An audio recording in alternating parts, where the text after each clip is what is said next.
Imagine spending your entire life as a loyal dog for your family, doing their dirty work, killing on command only for your own father to reward you with the guillotine. Pretty messed up, right? Well, that's exactly how Vicky Van Baskerville's life ended. But here's the kicker. Death wasn't the end. He just woke up back in his own cradle into dark mysteries, cold-blooded protagonists, and zero-to-hero revenge stories stick around.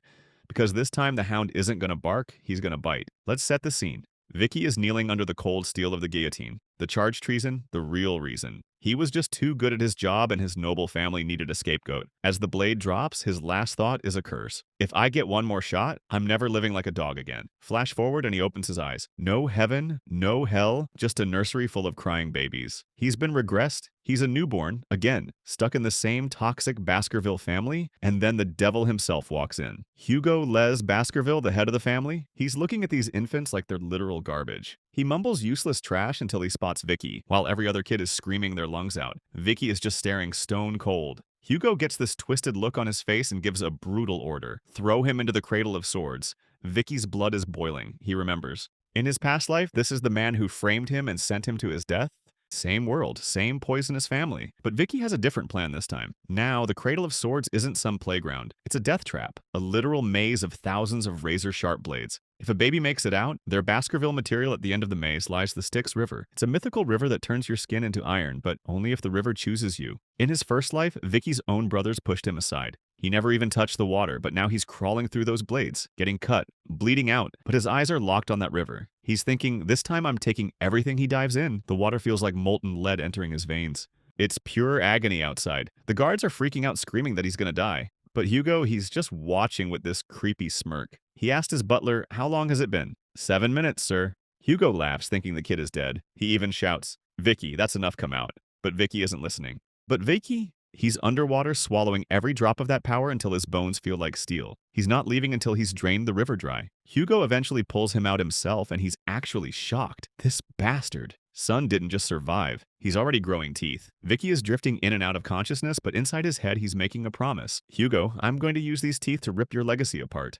Fast forward a bit. Vicky grows up fast by age 8. Everyone knows he's a prodigy, but in this house, prodigy just means you're a bigger target. One night, a maid sneaks into his room and leaves a box. Vicky opens it and bam, 2 bloody mambas. These aren't regular snakes. Their venom could wipe out the entire nursery. It's a clear hit. Someone, likely one of the madams of the house, wants the competition gone, but they forgot one thing. Vicky isn't an 8-year-old. He's a veteran warrior in a kid's body. He catches both snakes with his bare hands. He lets the venom sting, using the pain to fuel his hatred. The next morning, the staff finds him sleeping peacefully, surrounded by the mangled bodies of the snakes. The house is in chaos. The poor nannies get blamed and executed. But Vike, he just moves on to the next phase. Now we're in the classroom. The teacher is lecturing about mana and swordmasters. He's glazing Hugo, calling him the strongest warrior alive. The other kids are in awe, but Vicky is just staring into space, calculating exactly how many years he needs before he can take Hugo's head. The teacher notices Vicky's empty, haunting gaze, the gaze of someone who's lived through a literal apocalypse, but before he can investigate. The 3 stooges of the Baskerville family show up, 3 twin brothers who think they're top tier. They walk up to Vicky, shove him, and sneer. Well, if it isn't the garbage van. Vicky's eyes narrowed as he looked at the 3 boys. He recognized them instantly, the trident of the Baskervilles in his past life. These 3 were the ones who stabbed him in the back, literally. Their names Ula, Mid-Leo, and Leroux. They were only 9, but their souls were already rotting. Vicky knew if he didn't break them now, they'd be a massive headache in 10 years. One of them pulled out a knife, a nasty smirk on his face. I heard a rumor he sneered. They say if you stay in the Styx River long enough, your skin turns to steel. That knives can't even scratch you. Let's test it out. The second one added. The 3rd brother grabbed Vicky from behind, covering his mouth. If he survives 3 minutes of this, I'll eat my own hand. He laughed. Vicky didn't struggle. He just stood there playing along with their little game. 1 minute passed, 3 minutes, 10. Vicky didn't even have a scratch. The triplets grew pale, the rumor was true, bored, and slightly freaked out. They finally let him go, but then Vikir spoke, his voice like ice.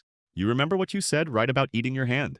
Suddenly a scream ripped through the hallway. The triplets looked down, horrified. One of them was missing a finger. Vicky calmly spat something out. It was a severed finger hitting the floor. What the hell are you doing? They shrieked. Vicky looked them dead in the eye, keeping your promise for you eat up. Panic set in. 2 of them started babbling about finding a priest to reattach it, but Vicky wasn't done. Why stop the game now? He whispered. The 3rd brother, fueled by pure rage, lunged with his knife. You're a year younger than us. Know your place. The blade hit Vicky's chest, but it didn't pierce. It was like hitting a solid block of iron. Vicky grabbed the boy's wrist and twisted hard. The sound of bone snapping echoed off the stone walls in the Baskerville house. Vicky said, "Leaning in close age doesn't mean squat only power matters, and right now I have all of it."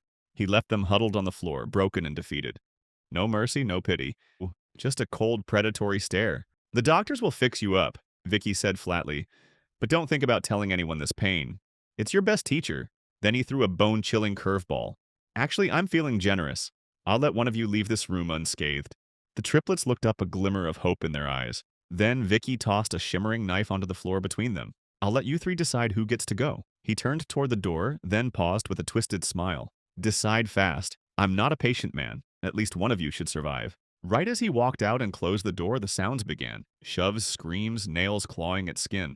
Brothers turning into monsters to save themselves. Vicky stood on the other side of the door, listening to every desperate breath. With one single move, he had turned the legendary trident against itself. Meanwhile, in the main office, the patriarch Hugo Le Baskerville was listening to a report from his head butler, John Barmore.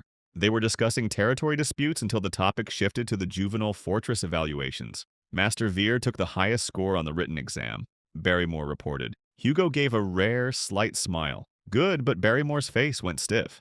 "There's been an incident, my lord." "How many died?" Hugo asked, cutting straight to the point. "Nobody died, sir, but Master Ochoa's teeth are gone. Mid-Leo's jaw is shattered. And Luo, we had to amputate a finger. They're a mess." Hugo's expression hardened. Those three were inseparable. Why would they fight each other? "They weren't fighting an outsider, my lord," Barrymore replied quietly. "They went up against Master Vicky." There was a long silence. A few moments later, Vicky was summoned. At 8 years old, he already walked with the weight of a seasoned general. "You've grown," Hugo said, looking at the boy. "The last time I saw you, you were—" He trailed off and got straight to it. "You broke your 3 older brothers. They're 9 older than you, and now they're ruined. They've received medical care," Vicky said calmly. "They'll be fine." Hugo's eyes sharpened. "I'm not talking about their bodies. I'm talking about their bond. You tore them apart. Do you think what you did was wrong?" Vicky looked Hugo straight in the eyes. "No fear, just fire." "What did I do wrong?" "You made brothers into enemies," Hugo growled. Vicky's crimson eyes flashed. "I was stronger since when is the winner wrong?" Hugo took a deep breath. "Your brothers have already forgiven you," he said,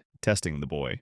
Vicky froze for a second. "Forgiven me." Memories of his past life flooded back. A girl who had become a nun after the Baskervilles destroyed her family coming to forgive Hugo. He remembered exactly what Hugo had told her back then. Vicky repeated those same words. Now, forgiveness is just an excuse for the weak. People only forgive when they aren't strong enough to take revenge. Hugo's eyes lit up. This was the spark of a true berserker. He smiled and turned to Bear. Amore let him into the food storage. Let him take whatever he can carry with his own 2 hands. "Thank you, sir." Vicky bowed. "I'll take the chocolates." As Barrymore led him to the storage, he mentioned these chocolates are from the Moore clan. Very rare. A favorite among German nobles. Suddenly, Vikir stopped dead in his tracks. His eyes went dark. "Wait, did you say the Moore clan?" The butler looked at Vicky, genuinely confused. "If you don't want the processed of chocolate, then what do you want?" Vi's gaze was steady. "The cow beans, and I want the ones with the deepest, most concentrated aroma." The butler didn't get it, but he followed orders. A few minutes later, a chef brought out a small pouch filled with deep, reddish-brown beans.